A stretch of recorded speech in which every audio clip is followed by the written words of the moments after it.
Շնորհակալ եմ։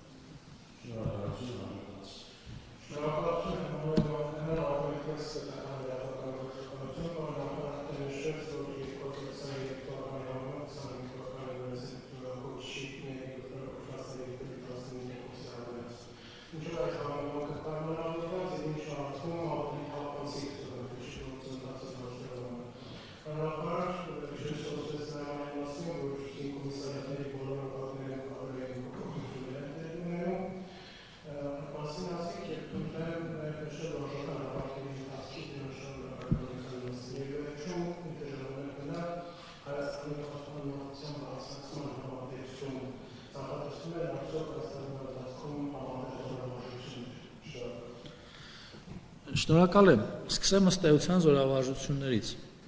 Իրականում զորավարժությունների մասին համապատասխան ժամկետում Պաշտպանության նախարարությունը մշտապես հանդես է գալիս հրապարակային հայտարարություններով, ինչպես նախորդ տարիներին, հիմա նույնպես նման պլաններ կան եւ պատշաճ ժամկետում մենք դրա մասին կիրազեկ ենք հասարակությանը, մեր հարևաններին եւ միջազգային հանրությանը։ Ինչ վերաբերում է զորակոչին, այստեղ ունենք երկու տեսակի փոփոխություն։ Այն է մեկը հետևողականությունն է, հնարավոր գաղտնիք չէ, որ մեր հասարակության մեջ կա արմատավորված մի վատ ավանդույթ,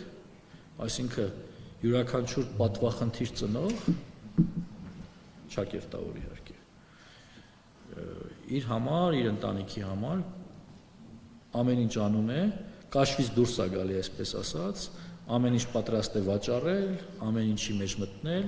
ամեն խարդախության մեջ մտնել, որպեսզի արուզավակին ազատի զինծառայությունից։ Սա ինչ որ փուլում, չգիտեմ ինչի բերումով,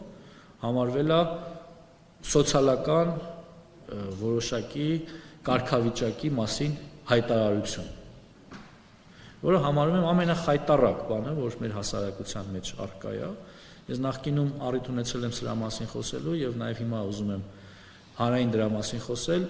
Ես վերջին 1 տարվա ընթացքում ուշադրություն դարձնելով եւ հետեւական աշխատանքի արդյունքում հորդորել եմ եւ կամ իմ որոշմամբ ազատել եմ աշխատանքից բոլոր այն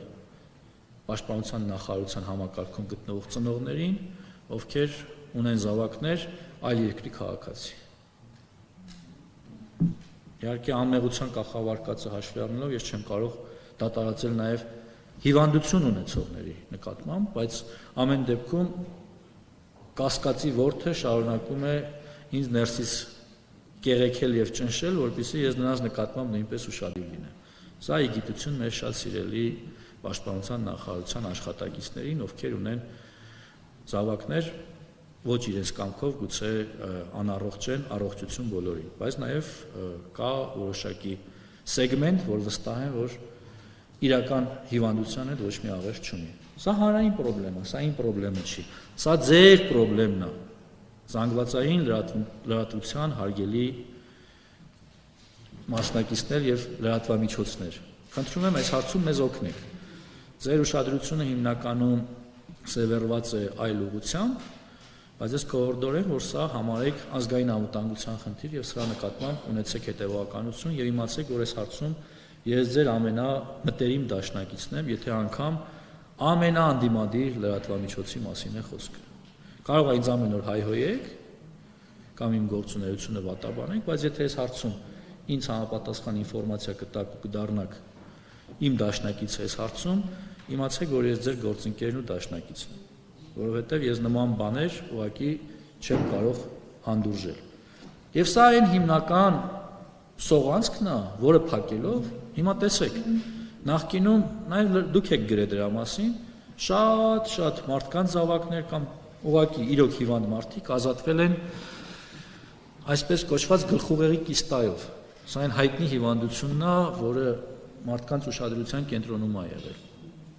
Բայց սա ավելի զարգացել է տեխնոլոգիայի զարգացման բերումով, այսինքն մարդիկ գնացել եւ ամենափոքր խնդիրը ֆիքսել են,